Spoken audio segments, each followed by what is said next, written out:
Bom, gente, eu vou pedir para o pessoal rodar ali aquela imagem que eu falei. E a história eu já contei aqui para os amigos. Podem rodar as imagens aí dentro, companheiros. Eu já contei em vários lugares. A primeira vez que eu contei foi numa carta que eu escrevi na Flórida ainda, em 1998, no final do ano, e que narrava uma experiência que eu tive que marcou profundamente a minha vida.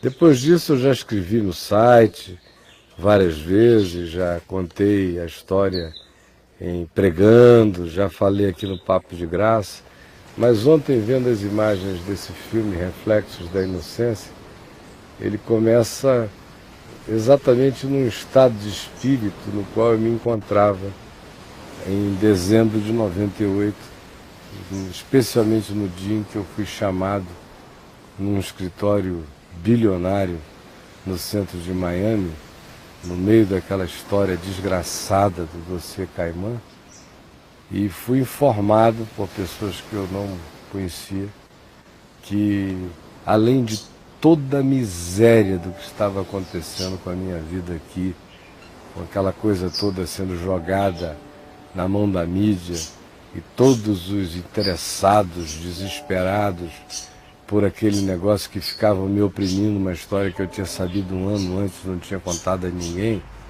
Aí Lula, Brizola, Benedita e um monte de gente, Zé Dirceu, todo o tempo em cima. E na hora do vamos ver, eu sei qual foi a minha participação, sei que eu não tive nenhuma emulação a dar àquela proposta, trabalhei contra ela e a Benedita da Silva sabe disso, como ela me perturbava toda noite. No fim, eu estava no meio do buraco, largado no oceano sem ninguém, perdido de tudo, a família arrebentada, divorciado, os evangélicos me abominando, me declarando anticristo, a mídia 45 dias, especialmente o estado de São Paulo, sem parar, batendo em você. E eu falei, morri.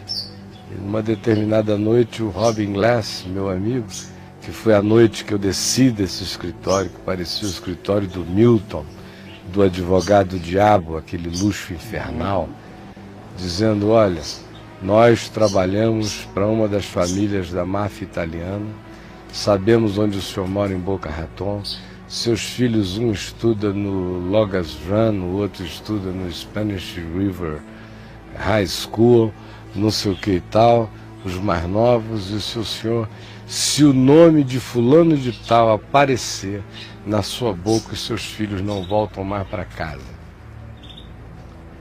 E eu falei, meu Deus, depois de tanta confusão, estou eu aqui e ainda com os meus filhos trazidos para dentro desse negócio. Eu desci dali numa angústia e o Robin viu que eu estava muito aflito, dirigiu comigo de Miami até Boca Raton e podem continuar soltando as imagens, elas são longas. Ele dirigiu até lá e parou na beira da praia, a noite escura, e ele falou, vem comigo. Aí eu estava de paletó e gravata, nós fomos para a areia, ele tirou a paletó e gravata dele, ficou peladão. E a praia na Flórida ali é escura à noite. E aí ele tira a tua roupa.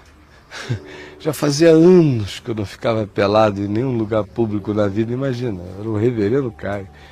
A última vez que eu tinha feito isso, eu ainda era muito doido. Aí lá vou eu, fui tirando a gravata, de repente eu estou nuzão, no meio da praia. Aí ele falou, vem nadar comigo. Aí nós fomos. E eu saí nadando naquele mar caribenho, fui embora. Ele ficou e eu sumi na noite. Só olhava aquele caminho prateado e aquela angústia me devorando, me matando. Eu queria que alguma coisa me chupasse para o abismo, para sempre. De repente eu virei para cima, vi aquelas estrelas e ouvi aquela voz dentro de mim, dizendo, você vê essas estrelas? A maioria delas já morreu há muitos bilhões de anos atrás. Você está só assistindo a viagem do efeito. Você escreve poesia para o efeito, você namora sob o efeito, ela já nem existe, mas o que não existe, pela sua ignorância, é ainda uma realidade para você. Isso tudo que explodiu sobre a tua cabeça já nem existe, mas você ainda está angustiado pela informação recente, pela descoberta de que isso está sobre você, mas já não existe. E daqui a um tempo você vai olhar para cima e essas estrelas nunca mais vão lhe lembrar essa noite de horror e de agonia. Eu me consolei profundamente ali, mas o estado no qual eu estava era muito forte. E aí o que aconteceu? O que aconteceu é que essa cena aí de ficar boiando na água que a gente viu aí do cara, e eu fiz comigo mesmo dezenas de outras vezes. A agonia era tão grande, o desespero, a depressão tão profunda, que eu dizia, se eu ficar dentro dessa cama, deitado nessa cama, com a porta fechada, com a janela fechada, eu vou morrer para sempre. Eu não tenho esperança. Eu me forçava todo dia, acordava me espancando, morto, zumbificado, e dizia, não vou ficar na tumba. E eu tinha um pequeno barquinho, eu corria lá para a marina onde ele ficava, eu entrava nele, pegava aquele mar da Flórida, você já sai na direção do Triângulo das Bermudas, né? Levava às vezes 2 tanques de gasolina sozinho, tinha autonomia para ir muitos quilômetros e depois um tancão para voltar. E eu sumia daquele mar da Flórida sozinho. Quando chegava naquele lugar onde não havia nada, visão de nada, você olhava, não via nada, só aquele mar azul anil profundo. E ali é fundo, é um dos lugares mais profundos, aquela região do Triângulo das Bermudas. Você só vê aquele azulão que vai entrando assim. E eu amarrava uma corda no braço, porque o meu desejo era de morrer, mas eu não tinha o poder de tirar a minha vida, por tudo quanto existia de amor de Deus dentro de mim, de esperança latente, quase inconfessável, nem inexplicável. Eu não tinha esse poder, mas ao mesmo tempo a agonia, o desespero, a sensação de ter matado tudo que eu amava e de ter ferido de maneira quase mortal os que eu amava e queria bem, era algo tão horroroso que eu pegava o barco, sumia de vista, a costa da Flórida desaparecia de tão longe que eu ia, e eu amarrava uma cordinha no meu braço e me jogava, assim como ele está aí, lançado ao mar, e ficava, às vezes minutos, às vezes eu perdia a noção se eu tinha ficado meia hora, 1 hora. Chegava a ficar todo engilhado. E a minha oração, aquelas vagas vinham, né? Que não são aquelas ondas que não quebram, que te levam, e na descida você vai igual um tobogã, né?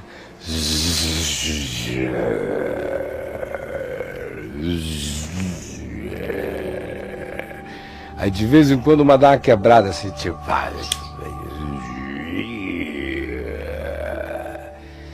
E quantas vezes eu disse a Deus, Senhor, todo mundo diz que esse é um lugar perigoso, todo mundo diz que isso aqui está infestado de tubarão. Eu mesmo, dirigindo o meu barquinho lá, o que tinha de golfinho, às vezes, pulando na tua frente, você via muita coisa, aqueles peixes voadores que voam 100 metros, às vezes saem da água, numa velocidade tão grande que eles voam na frente do barco, batem e voam de novo. É rica a região.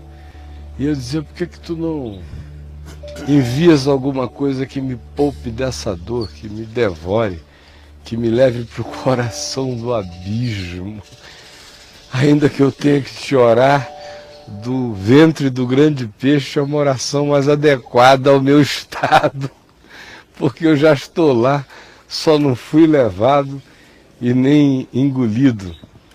E fiz isso muitas vezes, muitas. E naquele processo, eu já disse isso aqui a vocês e digo a quem quer que em casa possa estar me ouvindo com algum interesse, a natureza foi um dos elementos mais vívidos, mais poderosos, mais eficazes da graça e da palavra salvadora e redentora de Deus para a minha vida naqueles dias. Mais do que a leitura bíblica, naqueles dias, a palavra de Deus que me atingiu foi aquela do Salmo 19. Foi a que se fez ouvir em toda a terra. Foi aquela que durante a noite falou de sabedoria a outra noite, que durante o dia se fez ouvir para além dos mares e até os confins do mundo, aonde Deus pôs uma tenda para o sol. Não fora aquele ímpeto que eu creio que foi movimento do Espírito Santo em mim, me tirando do claustro interior e da tendência a ficar no claustro exterior de um quarto, já que do lado de fora tudo era perigo. Sair de casa era encontrar a mídia. No primeiro mês havia 15, 20, às vezes 25 acampados na porta da minha casa. Eu nem lá podia dormir. Viviam me catando em todos os lugares onde eles achavam que poderiam me achar. Miami ficou pequenininho. Você estava num lugar, daqui a pouco tinha um repórter de alguma mídia querendo te arrancar qualquer coisa em algum lugar, um estado de fuga daquela perseguição. E eu me arremeti para dentro da natureza. Acordava e queria imediatamente botar o pé no chão, na praia, e entrar no mar. Às vezes eu não pegava lanche, eu só saía nadando até sumir e ficava lá. Às vezes eu dizia, será que eu vou ter força para voltar? Mas eu sabia que aquilo ali estava me salvando de tanta coisa. Houve tanta graça de Deus naquelas águas frescas. Houve tanto batismo na minha consciência enquanto eu me aliviava naqueles elementos. Houve tanto vazamento de energia de depressão, literalmente fazendo terra com o chão da terra, vazando aquilo para lá. Houve tanta abóbada celeste durante as noites que me consolaram no silêncio, que eu que já a vida inteira tinha me refugiado na natureza. Podem soltar essa imagem tão bonita aí dessa boiação maravilhosa. Eu que tinha já tantas vezes me consolado na natureza no passado, talvez pelas raízes amazônicas, talvez pela ênfase do meu pai o tempo todo, de como a natureza era graça de Deus, não só para contemplação dos olhos, mas para devoção do espírito. O meu pai sempre leu a palavra escrita todos os dias, com a mesma alegria com a qual ele leu a palavra feita a criação, todos os dias. E isso foi de uma riqueza enorme para mim e me salvou muito. De modo que hoje, frequentemente, eu encontro pessoas em estados semelhantes àquele, não com os volumes dos pesos de gravidade psicológica, existencial e coletiva que estavam adensados de maneira esmagadora sobre mim. É um negócio insuportável se você não tiver um carnegão de Deus dentro de você. Mas eu encontro pessoas toda hora no mesmo estado e não tenho dúvida de remetê-las direto para a relação com os elementos que é uma coisa que falta na espiritualidade cristã e falta na psicologia também, que é tirar o cara do divã, tirar o cara do quarto, tirar o cara da cama, tirar o cara da casa, botar o cara descalço, botar o sujeito pisando em pedra quente, gelada, botá-lo debaixo da cachoeira, correndo com águas correntes, como no Velho Testamento, deixando o fluir das águas correntes e lavando não só o corpo dele, mas a sensação que dá é de que vai levando pedaços de ilhas energéticas de lixo psíquico dentro de você para todo lado.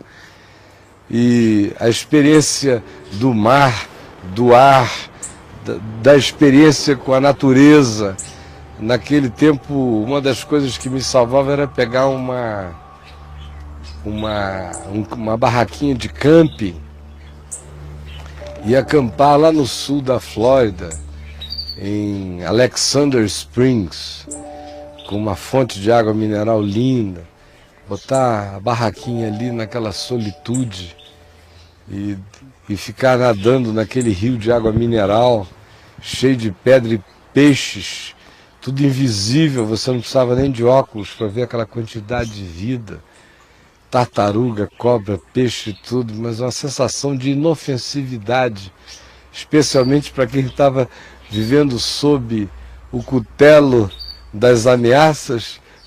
Tubarão tinha virado brincadeira àquela altura da vida. Mas me fez muito bem aquelas noites solitárias, acender uma fogueirinha e ficar quieto. Ah, meu irmão, foi quase um ano inteiro. Foi quase um ano inteiro. Ano no qual não conversei com ninguém, a não ser com 2 ou 3 amigos. Não procurei ajuda de ninguém, muito menos de profissionais. Me neguei a atender qualquer pastor, exceto os amigos. Manfred Grellett foi lá me visitar, o Leighton Ford foi lá me visitar, amigos que eram amigos e que quiseram ir lá, eu acolhi. Agora aqueles outros, que era aquele pessoal que vive te dando tapa no ombro, mas que eu sabia o que diziam por aí e que ficavam me telefonando, era só para ter informações privilegiadas a meu respeito e não por causa de qualquer amor. Era só para dizer, numa época em que ninguém conseguia me encontrar, nem a mídia, estive com o Caio, passei uma manhã conversando com ele. Como eu sabia qual era o esquema, era só candinha perversa de fraternidade que de fato é fraternicida, eu me neguei a atender essa moçada toda. Mas os amigos verdadeiros tiveram acesso quando quiseram. Durou praticamente um ano. O que me tirou desse processo foi começar a escrever o livro Nefilim. Quando eu comecei a escrever o livro Nefilim, eu me transferi dessa viagem para uma outra, que não era uma viagem de interioridade aprisionante. Não era para o claustro da moenda do mesmo tema dentro de mim. O Nefilim foi um texto de um espasmo, de um vômito simbólico que eu precisava fazer, de modo que quem lê aquela história ali está lendo muitas histórias, inclusive aquela que só é compreendida se eu contar, que é a história subreptícia, que é a história subliminar, que é aquela que eu escrevi quase em códigos para mim mesmo. Talvez um dia eu escreva um Nefilim com notas de rodapé, contando os momentos, as alusões e as metáforas de cada coisa úteis à história do livro, mas que de fato eram as minhas, retratando os meus momentos, as minhas situações interiores, né? De modo que, quando eu vi essa imagem aí ontem, eu não tive como deixar de me emocionar profundamente, de agradecer a Deus, porque isso já faz 12 anos. Já faz 12 anos. Eu ouvi de novo aquela voz da noite estrelada, dizendo, você está vendo essas estrelas? Hoje você está sofrendo o efeito das coisas, assim como você toda hora celebra o efeito de coisas que em mim já nem existem como os objetos originais que geraram isso aí. Pois eu estou te dizendo, isso só está próximo de ti, mas já nem existe. Vai chegar uma hora em que você vai pensar nisso, como quem olha para as estrelas e faz até poesia a respeito. Vai poder falar sobre isso com a leveza de quem não se afundou, de quem flutuou, pisou em terra firme, saiu feliz na graça de Deus, não sem muitas dores, não sem ter que ir andando e chorando enquanto semeia, na expectativa de um dia voltar com júbilo, trazendo os feixes.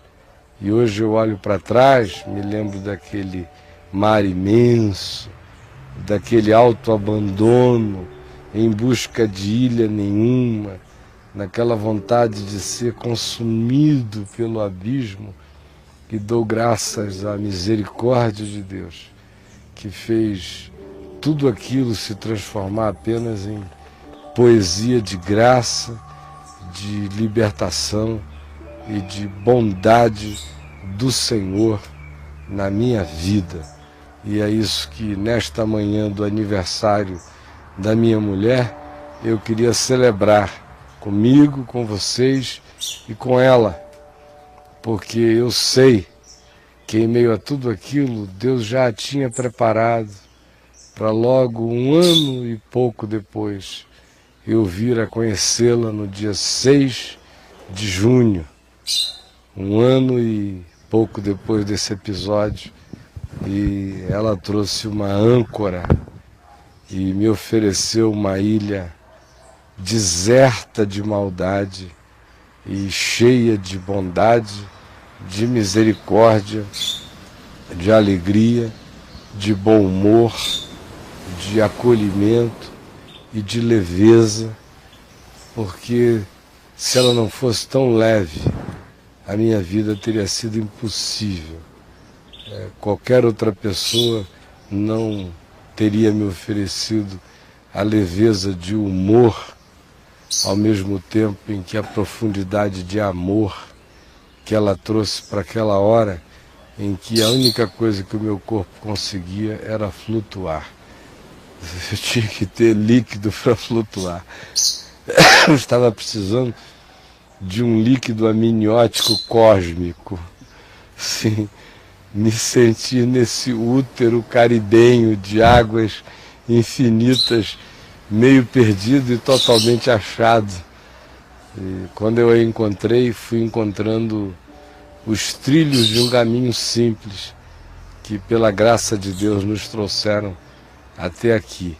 E eu celebro o fato de que as memórias que hoje eu narro já têm 12 anos. E eu as narro de maneira totalmente desemocionalizada, porque a dor que um dia elas me significaram foram de todo tiradas, todo luto, toda memória amarga, virou apenas memória de gratidão, do grande livramento que a misericórdia de Deus me propiciou e me tem propiciado. De modo que hoje de manhã o meu desejo era compartilhar com você, como um salmo devocional da minha alma, para você, essa experiência do meu próprio coração.